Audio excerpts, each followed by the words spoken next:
එක ඉගෙන ගන්න. ඉතින් ඔන්න ශිෂ්‍යත්ව ලියන පොඩ්ඩොන්ට අපි මැජික් එකක් කියලා දෙන්න යන්නේ මේ තප්පරෙන් ගණන් අඩු කරන හැටි. ඉතින් සනුකි ඇස්ති නේද? ඔන්න පළවෙනි සංඛ්‍යාව තමයි 14න් 5ක් අඩු කරන්න. 9යි. 13න් අඩු කරන්න 5ක් 8යි. හරි. ඊට පස්සේ 12න් 5ක් අඩු කරන්න 7යි. ඊළඟට 11න් අඩු කරන්න 5ක් 6යි.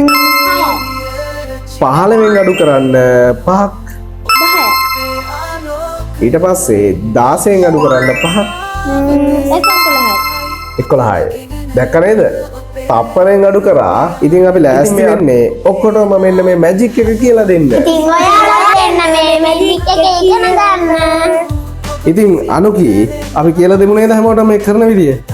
රයිට්. මෙන්න මෙහෙමයි. අපිට ඉස්සල්ලාම තිබුණේ 14න් කීයක් අඩු කරන්නද? 5ක් අඩු කරන්න තිබුණේ. ඉතින් අපි කරේ මෙන්න මේ සංඛ්‍යා දෙක එක ස්ථානයේ සංඛ්‍යා දෙක එකතු කරා. 4යි 5යි කීයද?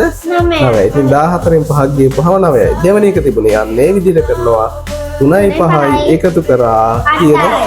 8යි. ඊට පස්සේ 12න් 5ක් අඩු කරන්න තිබුණේ අපි මේ එක ස්ථානයේ 2යි මේ එක ස්ථානයේ 1යි එකතු කරා කීයද?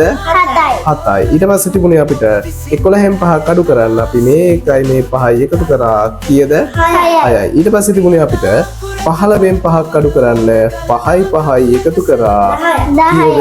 10යි. ඉතින් ඊට පස්සේ තිබුණේ අපිට 16න් 5ක් අඩු කරන්න. ඉතින් අපි 6යි 5යි එකතු කරා කීයද? 11යි. ඉතින් ඔන්න අපි බලන් ඉන්න අයටත් පොඩි වැඩක් අපි දෙමු.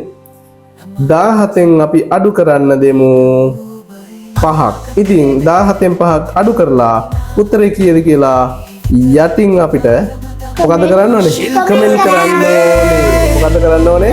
කමෙන්ට් කරන්න ඕනේ. ඉතින් අඩු කරන්න ඕනේ Deep Surya Chi Kiya